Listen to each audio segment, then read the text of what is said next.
years ago, Berlin photographer Sibylle Fendt began portraying radical or transgressive actors, authors, musicians, DJs, filmmakers, whom she appreciates for their unique expressiveness and unwillingness to compromise. A case in point is the most recent and here shown for the first time portrayal of Pussy Riot that she just did a few weeks ago. Fendt calls this, on the one hand, highly subjective, but also very open and political series, a mixtape of my personal heroes, and that hooked me. The deeper I dove into the gender questions and the work of feminist artists, the clearer it became to me that I did not want to focus on female gender, but rather on feminist positions. My images show personalities, not genders. So I started with my friends, and then I made it bigger and just thought about people I really would like to meet and to take a portrait. One of the things I love about Toronto is that there is so many international artists that come here, especially in the Contact Photography Festival. International connection is really important to me as an artist, particularly because I come from Northern Ireland originally. So I still have a lot of connections in the UK, and with Feminist Photography Network that I co-run, we utilize those to create international dialogues. So Jennifer Long and I founded Feminist Photography Network after we attended the Women in Photography conference at the Tate Modern in London in 2015. And we just felt that there was a really important dialogue to be had about the relationship between photography and gender.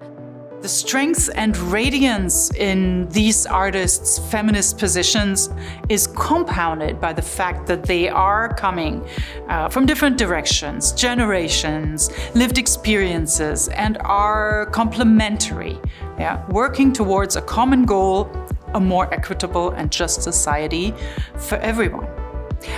It's an invitation to see all people, as Sibylle Fendt summarized it.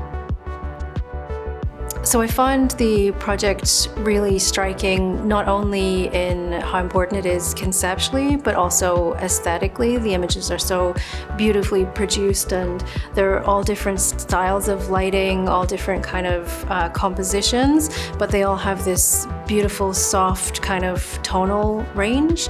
I was particularly struck by the image of Katharina Boss, if that's how you say her name, herself a photographer, and this kind of turning of the gaze outward towards another woman photographer is just so beautifully kind of pictured. The series is, for me as well, an inspiring crash course in feminist art, expression, and practice right now.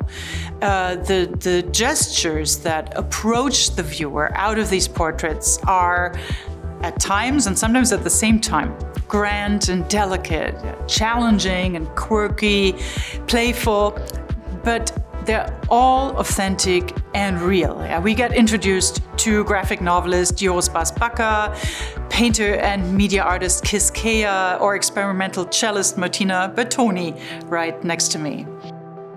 Reaching further back, Sibylle Fendt began this project as a response to the staged experimental portraits of queer female Bauhaus photographer Martha Höpfner.